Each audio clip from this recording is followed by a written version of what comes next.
Magandang araw mga kaklase. Ako si Feliz at ngayon ipapakita ko sa inyo ang aking paglalakbay mula sa aming bahay patungo sa paaralan naming Basic Laws Creative Learning Center sa Santa Rosa, Benguet, Abra.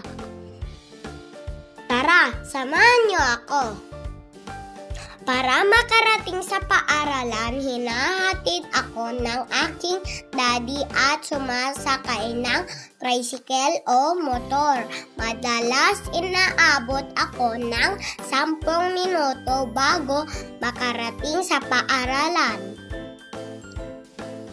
Aking paglalakbay, nadadaanan ko ang mga estruktura tulad ng gasolinahan, mga bilihan, kainan, barangay hall, tulay ng sinalang at mga eskwelahan.